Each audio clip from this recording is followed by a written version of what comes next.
two brothers take up an extreme job hoping to earn some money for their new truck. However, they quickly realize they are way out of their depth. We'll see what happens next in today's recap of the mystery thriller, The Ice Road. Welcome back to Cinema Recap. Make sure to leave a like and also subscribe to the channel to see more videos like this one. Now let's get on with the video. The film starts in northern Canada, inside the Katka Diamond Mine. In one of the tunnels, safety director Lampard is asking the workers why the methane sensors are not working. He tells them that methane buildup can lead to a blast, but workers are certain that's something that will never happen. Right then, a blast rocks the entire mine. The workers are trying to leave, but another blast closes off the mine entrance, and many workers get stuck inside the tunnel, while the general manager George watches the whole disaster. At the same time, in North Dakota, truck driver Mike is returning his truck to the depot when he notices that some drivers are making fun of his brother, Gertie, who suffers from PTSD. He tells him to knock it off, but they call Gertie a retard. This pisses off Mike, and he knocks out the guy who said that. Unfortunately, Mike loses his job due to this scuffle. He takes his brother to a psychological trauma center, hoping they can help him. He leaves Gertie at the hospital since the doctors have to run some tests on him. Back in Canada, the owner of the diamond mine is talking to George, who explains that they will need a special drill to perform a rescue operation for the people stuck inside the mine. The owner contacts an Air Force officer and asks if they can transport the 300-ton drill, but logistically this is not possible, and the only option is to deliver the giant cargo via truck. After hearing this, the owner starts looking for some truck drivers. His assistant meets up with Jim, who has a lot of experience driving on these frozen roads. However, the summer is approaching and the ice is melting. Jim thinks it will be really hard for such heavy trucks to cross them now, but he still agrees to do the job since he knows a lot of the workers in the Katka mine and he wants to help. That evening, Mike returns to the hospital to find out that the doctors are giving his brother opioids, and he doesn't like it. He drags Gertie out of the hospital as they hit the road. Mike has always dreamed about buying his own truck, and his brother even shows him a brochure. But Mike tears up the piece of paper saying that they need nearly $200,000 to buy a truck like that. But just then, he receives a text from Jim, who needs truck drivers immediately since he's out of work. Mike takes up Jim's offer and starts driving to Winnipeg. In Winnipeg, Jim bails out a female driver named Tantu, whose brother was also caught up in the mine incident. Jim then interviews the brother and hires them after testing Gertie's skills. Inside the mine, George uses Morse code to communicate with the survivors and learns that 26 of them are still alive. He tells them to wait as the rescue mission is on its way. The rescue mission includes 3 drills loaded on 3 different trucks. The mine only needs one of them, but the rest is to ensure that at least one gets to its destination. Mike, Tantu, and Jim will be driving these trucks, while Gertie will be their mechanic. They will split the $200,000 reward between them. Tom, an insurance guy for Katka Mine, will be joining them on the road to make sure that things go smoothly. All of them quickly load up their trucks and get on the road. Jim explains that they will have to drive over 300 miles on frozen Lake Winnipeg, and the whole journey will take around 23 hours. They can't stop anywhere if they want to reach before the miners die, so they get onto the icy road and drive through the night when the lake's surface is really hard. However, as the sun comes up and the journey becomes more treacherous because the ice is melting, Mike is telling Jim how he plans to buy his own truck with this reward money, and the brothers are happy about this prospect. They are making good progress, but it comes to a halt when Jim's truck suddenly breaks down. Everyone knows that a standing truck can go through the ice at any moment, so Mike suggests pulling Jim's truck behind while Gertie tries to fix it. They start connecting the trucks, but Jim's truck breaks through the ice and starts to drown. Unfortunately, his leg is caught up in the wire, and the truck is pulling the other ones into the water as well. Tantu tries to help Jim, but he tells her to cut down the straps, otherwise they will all die. Time is running out, and Tantu has no choice but to listen to Jim. She cuts the nylon straps, and Jim gets pulled into the water alongside his truck. Everyone is sad to see this, but they don't have time to mourn their colleague because the ice is crumbling under their feet. So they get back onto their trucks and start driving as fast as they can to get away.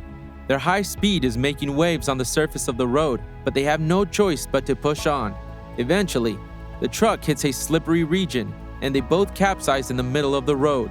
Fortunately, all of them survive this accident and they are away from cracking ice. So Mike decides to continue his journey for the sake of the trapped miners. However, Tom doesn't want to continue, and he even tells Mike that someone most likely messed with Jim's truck by putting gasoline in it. Jim's truck was brand new, so Mike is also suspicious, and they ask Tantu if she did anything to the truck. Tantu doesn't like their aggressive attitude, so she pulls out her gun. Gertie, who is a war veteran, quickly takes the gun from her hands, and for their own safety, the brothers tie up Tantu. The brothers then get the trucks upright, and they're checking the cargo when Tom locks them inside a truck. He tells Tantu that he was the one who crippled Jim's truck. Tom then knocks her out before throwing some dynamite under the truck, in which the brothers are trapped. Mike knows he has to get out, so he breaks an air conditioning unit and escapes the trailer. He barely manages to get rid of the dynamite sticks before they explode under his own feet. So while Tom drives towards the mine, Mike and Gertie try to get their truck free because it's stuck in the ice. Mike is putting too much load on the winch, and it breaks, causing the entire trailer to go underwater.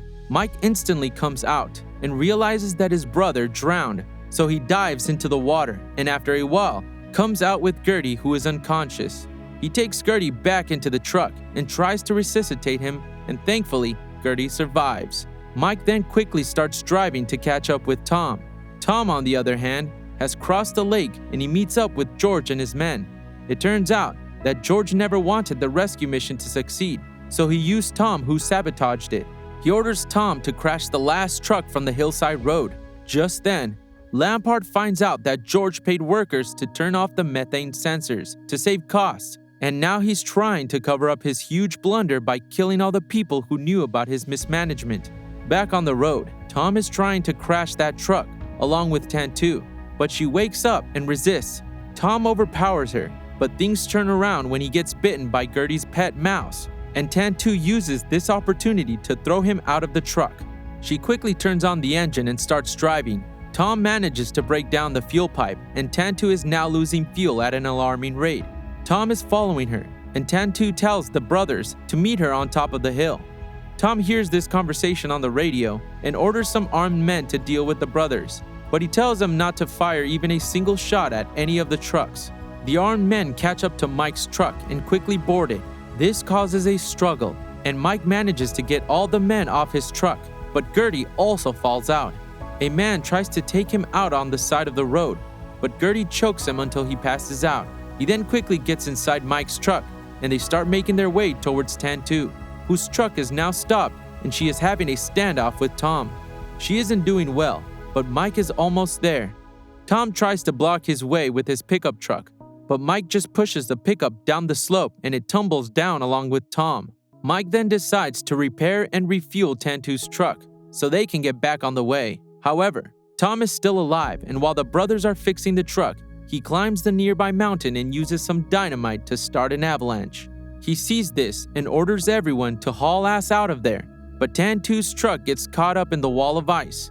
Mike comes to check up on her and sees that she was impaled by some branches. He puts her in his own truck and attaches a trailer to his truck as well. After that, they start driving towards the mine. At the mine, survivors are barely hanging on to life, while George thinks he has successfully covered up his illegal actions. Back on the road, Tom gets inside Tantu's truck, and as Mike gets onto a patch of ice, Tom tries to ram his truck from behind. So Mike asks Gertie to drive while he gets on Tom's truck before pushing him out of it. They're both lying on the ice while the truck rolls down. Meanwhile, Gertie and Tantu reach the bridge, but instantly realize that it will not support the weight of their truck. However, they have no choice, so Tantu gets into the driver's seat while Gertie uses resistance patches to keep the truck moving on the bridge, which is slippery. Mike, on the other hand, manages to get on the truck, but Tom also gets in, so Mike has to knock him out. He then puts the truck on autopilot at a very high speed before jumping out. The high speed creates giant waves on ice, and a truck smashes through the ice wall and goes underwater.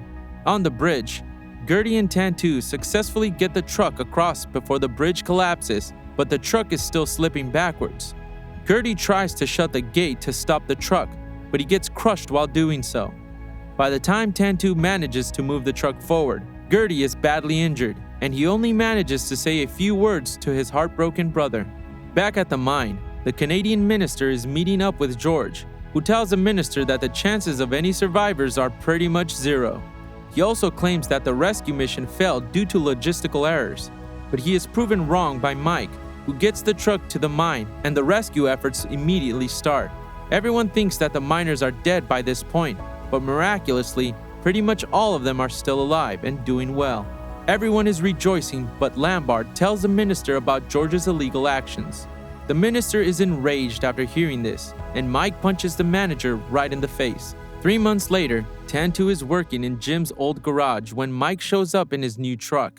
He has his own business now and he's doing well. The film ends with Mike getting back on the road as he feeds Gertie's pet mouse.